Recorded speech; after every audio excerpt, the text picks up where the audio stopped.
Good morning. আমি পিয়ালি আর আমার নতুন একটি ব্লগে আপনাদের সবাইকে ওয়েলকাম। কেমন আছেন আপনারা সবাই? আশা করছি সবাই খুব ভালো আছেন, সুস্থ আছেন। আমিও কিন্তু বেশ ভালো আছি। আর সবার আগে জানিয়ে দিই শুভ জামাই ষষ্ঠী সবাইকে, সকলকে জানাই শুভ জামাই ষষ্ঠী। আজকে জামাই ষষ্ঠী, তাই সকাল সকাল চলে এসেছিলাম পুজো দিতে। চলুন এখন পুজো দিয়ে বাড়ি যাব, বাড়িতে গিয়ে আপনাদের সাথে কথা বলবো। মন্দির থেকে পুজো দিয়ে এসে বাড়িতে ফেরার সময় কচুরি আর তরকারি নিয়ে এসেছিলাম। আর জিলিপি না হলে হয় বলুন? কলকাতায় এবার যখন গেছিলাম, এইবার কেন প্রত্যেক বছর যখন আমি কলকাতায় যাই তখন কিন্তু কচুরি তরকারি তো মাস্ট, এটা তো খাওয়াই হয়। আর সাথে কিন্তু জিলিপিটা খেতে একদমই ভুলি না। তো এখানে বাঙালি মিষ্টির দোকান থেকে যেহেতু কচুরি তরকারিটা এনেছিলাম, তাই ভাবলাম জিলিপিটা নিয়েই যাই, তাই নিয়ে এসেছিলাম। সবাই মিলে বেশ সুন্দর করে খেলাম। আর এখানে দেখুন রান্নাটাও কিন্তু আমি চাপিয়ে দিয়েছি। আজকে রান্না সেরকম কোনো ঝামেলা করব না, আলু সিদ্ধ বসিয়ে দিয়েছি, ডাল সিদ্ধ আর ভাত, আর ওই ডিমের অমলেট খেলে কেউ খাবে।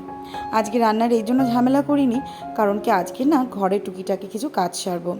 যেহেতু আজকের মানে এখন আমার শ্বশুরমশাই শাশুড়ি মা দুজনেই রয়েছেন আপনারা জানেন, তাই ভেবেছি কিছু কাজ যেগুলো আমি করতে পারছিলাম না, বেশ কিছুদিন ধরে চেষ্টা করেও পাচ্ছিলাম না, তাই ভাবলাম যে বাবা যখন আছে তখন বাবাকে একটু বলি আমাকে হেল্প করে দিতে। আসলে এই এত উঁচু উঁচু জিনিসে আমার হাত পৌঁছায় না, আর সেগুলো ঠিকঠাক মতন রাখতেও আমার ঠিক হয় না আর কি। আর আমার হাজব্যান্ডকে যদি বলি তাহলে আজ করছি আর কাল করছি করতে করতে অনেকটা দেরি করে দেয়, শেষ পর্যন্ত দেখা যায় কাজটাই আর হয় না। তাই বাবাও বলল, আর আমিও তখন বাবাকে বললাম ঠিক আছে চলো দুজনে মিলে হাতাহাতিতে করে ফেলি। তো বাবা আবার বক্সটাকে ঠিকঠাক করে রাখার চেষ্টা করছিল, ভাবছিল যদি ওপরে মানে ওয়ার্ড্রপের ওপরটায় যদি রাখা যায়, কিন্তু ফাইনালি ওটাতে রাখা যায়নি জানেন তো, অনেকটা বড় তো, অনেকটাই বেরিয়েছিল, যার জন্য রাখা হয়নি। বাবা ওটা ঠিকঠাক করাতে আমি ভাবলাম যে ঠিক আছে চলো তাহলে আমি ফ্রিজের ওপরটা পরিষ্কার করে আসি। কলকাতা থেকে আসার পর থেকে আমার ফ্রিজের ওপরটা কিন্তু পরিষ্কার হয়নি। আর জানেন তো, কলকাতা থেকে ফিরে আসার পর গোছ গাছ তো প্রচুর ছিল, তেমন কিন্তু পরিষ্কার করার কাজও প্রচুর ছিল। আর সেই কাজগুলো মোটামুটি কিন্তু আমার অনেকটাই সারা হয়ে গেছে। কেন বলুন তো, একটু তাড়াতাড়ি করে সেরে ফেললাম, কারণ শাশুড়ি মা রয়েছে আর আমার ঘরে যেহেতু দুটো ছোট বাচ্চা রয়েছে, বাচ্চা দুটো কেউ না ধরলে পরে না এই সমস্ত কাজগুলো একদম ঠিক মতন করা যায় না। তাই শাশুড়ি মা আমার ছেলে ধরে বসে রয়েছে আর আমি এইখানে টুকটাক করে গুছিয়ে ফেলছি। আর এদিকে তো বাবা গুছিয়ে ফেলেছে, তাই ভাবলাম যতটা নোংরা বেরিয়েছে এই নোংরাগুলো আমি ঝাড় দিয়ে পরিষ্কার করে ফেলি, নাহলে আমার ছেলে এসে সমস্ত নোংরা ঘাঁটবে। আজ জামাই ষষ্ঠী, আজ যে জামাই ষষ্ঠী, আর দেখুন আজকের কিন্তু রান্না বান্না খাওয়া দাওয়ার তোড়জোড় হওয়া উচিত, কিন্তু আজকে সেরকম কোনো কিছুই হচ্ছে না। ভাবছি কালকে একটু ভালো মন্দ রান্না করে খাবো। আজকে যেহেতু পুজো করে এসে প্রায় 10:30 মতন বেজেই গেছে, তাই ভাবলাম আজকের আর রান্নার ঝামেলা সেরকম কিছু করব না। আর সবাই তাই সাপোর্ট করলো জানেন তো, সবাই সাপোর্ট না করলে আজকে কিন্তু আমাকে বেশ রান্নার তোড়জোড়টা করতেই লাগতো।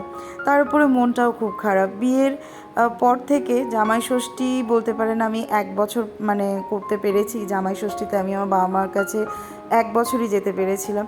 তারপর থেকে আমার আর জামাই ষষ্ঠীতে বাড়ি যাওয়া হয় না, মানে জামাই ষষ্ঠী খেতে যাওয়া হয় না যেটা আর কি। কারণ বিয়ের পর থেকেই ঠিক যখন আমি বাইরে চলে আসি, তারপর থেকে আর কি করে যাব বলুন, সেটা তো সম্ভব হয় না। তাই আর জামাই ষষ্ঠীতেও খাওয়া দাওয়ার ব্যাপারটা আর হয়ে ওঠে না। ওই প্রত্যেক বছর বাবা টাকা পাঠিয়ে দেয়, বলে তোরা রেস্টুরেন্টে খেয়ে নিস, তাই করি জানেন তো। সবাই যখন আম কাঁঠাল হাতে ঝুলিয়ে ঝুলিয়ে মিষ্টি হাতে ঝুলিয়ে বাপের বাড়িতে যায় মা বাবার কাছে জামাই ষষ্ঠী খেতে, আমি তখন দেখুন ঘর গোছাতে ব্যস্ত। যাই হোক, চলে এসেছি এবার ওয়ার্ড্রপটা গোছাতে। মানে এই ওয়ার্ড্রপটাতে না আমি শুধুমাত্র কসমেটিক্স, কিংবা কসমেটিক্স শুধু বলবো না, তেল শ্যাম্পু সাবান এগুলো যেগুলো আমরা স্টক করে রাখি, তো সেই জায়গাটাই আজকে আমি পরিষ্কার করতে চলে এসেছি। কারণ এই জায়গাগুলোর থেকে জিনিসপত্র যে আমি বার করবো না, আমার ছেলে কিন্তু সমানে এগুলো হাত দিয়ে ঘাঁটবে।